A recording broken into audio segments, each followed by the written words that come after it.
കർത്തൃദിനം, ശ്രേഷ്ഠദിനം, ആരാധനക്കു വിശുദ്ധദിനം. Hallelujah ഗാനം ചൊല്ലി ഹൃദയങ്ങൾ വാഴ്ത്തിടാം.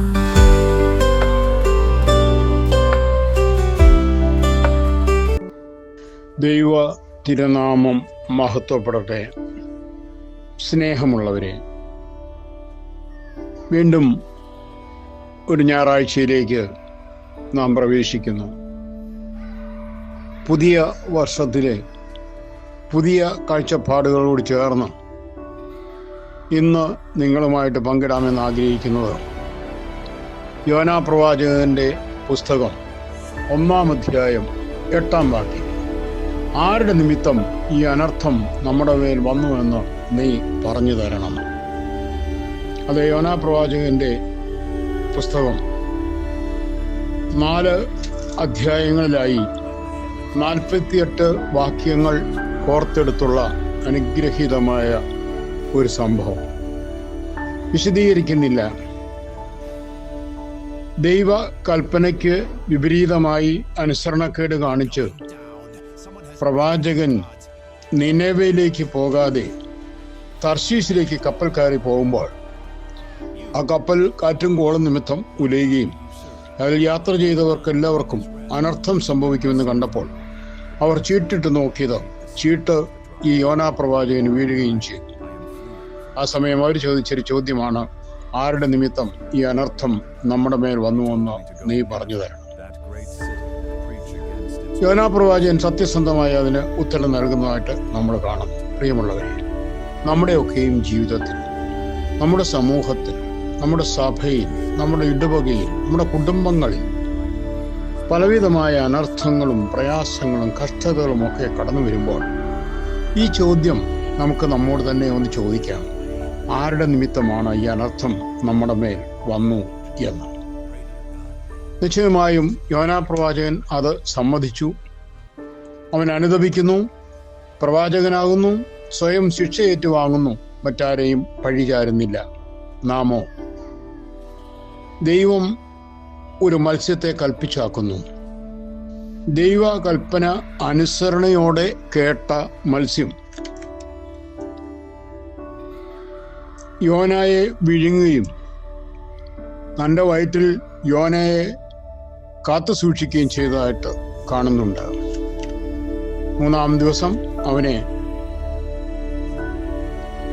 പുറത്തേക്ക് സമുദ്രതീരത്ത് ഛർദ്ദിച്ചു കളഞ്ഞു. അവന് ആശ്വാസമായി, അവന്റെ വേദന മാറി. പ്രവൃത്തി ദോഷം മൂലം നാശത്തിന്റെ ചീട്ട് നമുക്കും കിട്ടിയോ?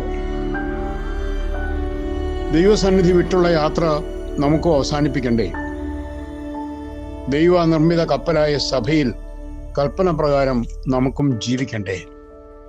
ഇന്ന് ഈ മത്സ്യത്തിലേക്കൊന്ന് നോക്കാം. അവൻ അനുസരണയോടെ ദൈവകൽപ്പന പാലിക്കുകയാണ്. കാരണമറിയാതെ ഒരാളെ ഉള്ളിലൊതുക്കുവാൻ, 3 ദിവസം കേടുകൂടാതെ സൂക്ഷിക്കുവാൻ, അന്തമില്ലാത്ത നിലവിളി കേൾക്കുവാൻ, ഭദ്രമായി ഒടുവിൽ അവനെ വിമോചിതനാക്കുവാൻ, നിരാശയിൽ തകർന്നവന് ഒരിടം കൊടുക്കുവാൻ, ഭയമില്ലാതെ അയാൾക്ക് മനസ്സ് തുറക്കുവാൻ അവസരമൊരുക്കുകയും മുൻവിധികളില്ലാതെ അയാൾക്ക് കൂട്ടിരിക്കുന്ന ഒരവസ്ഥയാണ്. ദൈവഹിതത്തിൽ പുണ്യമാകുവാൻ ഭാഗ്യം ലഭിച്ച ഒരു മത്സ്യം. നമ്മുടെയൊക്കെ ഈ ജന്മം, നമ്മുടെ ഈ ജീവിതം ദൈവ കൽപ്പനയിൽ, ദൈവാനുസരണത്തിൽ പുണ്യം നേടുന്നതായി തീരുവാൻ നമുക്കും ഒന്ന് പരിശ്രമിച്ചുകൂടെ? ഒരു ചിന്തകൻ എഴുതിയിരിക്കുന്നത് വായിച്ചു. തിമിംഗലത്തോട് തിമിംഗലം പറയുന്നു, അങ്ങേ വിഴുങ്ങിയത് എൻ്റെ കാലക്കേട് എന്ന് പറഞ്ഞാൽ മതി. പ്രവാചകൻ മറുപടി പറയുന്നു, നീ ആവശ്യമില്ലാതെ വായി തുറന്നിട്ടല്ലേ, ഇനിയെങ്കിലും ശ്രദ്ധിച്ച് വായി തുറക്കുക. 3 രാവും 3 പകലും വെള്ളത്തിലൂടെ വട്ടത്തിലും നീളത്തിലും അലഞ്ഞ ആ മത്സ്യം ദൈവത്തിന്റെ കൽപ്പന പാലിക്കുന്നു. അനുസരണക്കേട് കാണിച്ച യോനാ പ്രവാചകൻ അനുസരണത്തോടെ നിനവയിലേക്ക് പോകുന്നു. ദൈവം കൽപ്പിച്ചത് പ്രസംഗിക്കുന്നു. അനുസരണമില്ലാത്ത രാജാവ് അനുസരണമുള്ളവനാകുന്നു. കൃപയാൽ എല്ലാവരും ഒരുപോലെ ദൈവകൽപ്പന പാലിക്കുമ്പോൾ ശാന്തിയും സമാധാനവും നിനവേയിൽ കടന്നു വരുന്നു. സ്നേഹമുള്ളവരെ, നമുക്ക് നമ്മുടെ കുടുംബത്തിൽ, നമ്മുടെ ജീവിതത്തിൽ, നമ്മുടെ സഭയിൽ, നമ്മുടെ സമൂഹത്തിൽ നമുക്കെല്ലാവർക്കും ഒന്ന് ഒരുങ്ങാം. ദൈവ കൽപ്പന അനുസരിച്ച് മുന്നോട്ട് ജീവിക്കുവാൻ ദൈവമേ ശക്തി തരണമേ നമുക്ക് പ്രാർത്ഥിക്കാം.